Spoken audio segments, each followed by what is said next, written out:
அன்புள்ள சகோதர சகோதரிகளே, பலன் தரும் தேவன் எபிசோட் 1194 கர்த்தரை துதிக்கிறேன், மகிமைப்படுத்துகிறேன். இந்த நாளிலும் சங்கீதம் 119 174 பிற்பகுதி சொல்லுகிறது, உம்முடைய வேதம் என் மன மகிழ்ச்சி. இன்றைக்கு அநேகர் மனதிலே துக்கத்தோடு வாழ்ந்து கொண்டிருக்கிறார்கள். ஆண்டவர் சொன்னார், உங்கள் துக்கம் சந்தோஷமாக மாறும் என்று சொல்லி. உன் துக்க நாட்கள் முடிந்து போகும் என்று வேதவசனம் சொல்லுகிறது.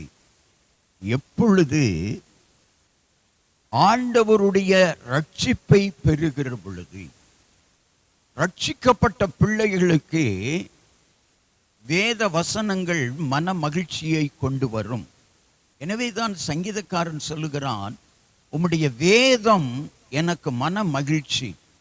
பொருள், உலக பொருள்கள், ஆபரணங்கள் இவையெல்லாம் மன மகிழ்ச்சியை தந்துவிடாது.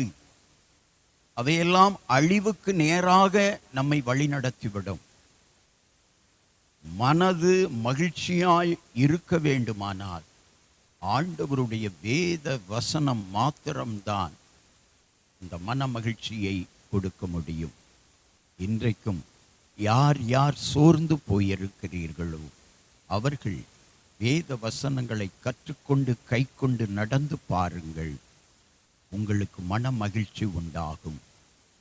சங்கீதக்காரன் சொல்லுகிறான், உம்முடைய வேதம் என் மன மகிழ்ச்சியாயிராதிருந்தால் நான் துக்கத்திலே அழிந்து மடிந்து போயிருப்பேன் என்று சொல்லி.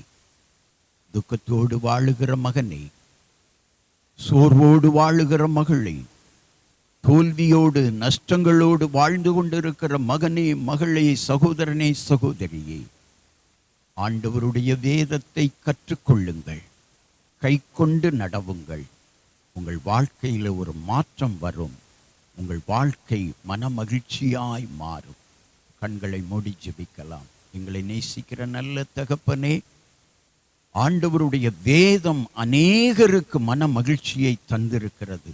இன்றைக்கும் துக்கத்தோடு, சஞ்சலத்தோடு, வேதனையோடு, கண்ணீரோடு வாழ்கிற ஒவ்வொருவருக்காக ஜெபிக்கிறேன். உம்முடைய வேத வசனங்கள் அவர்கள் துக்கத்தை மாற்றி மன மகிழ்ச்சியை கொண்டு வரட்டும். அவர்கள் தோல்வியை மாற்றி வெற்றியை தந்து மன மகிழ்ச்சியாய் அவர்கள் வாழ்க்கை மாறட்டும்.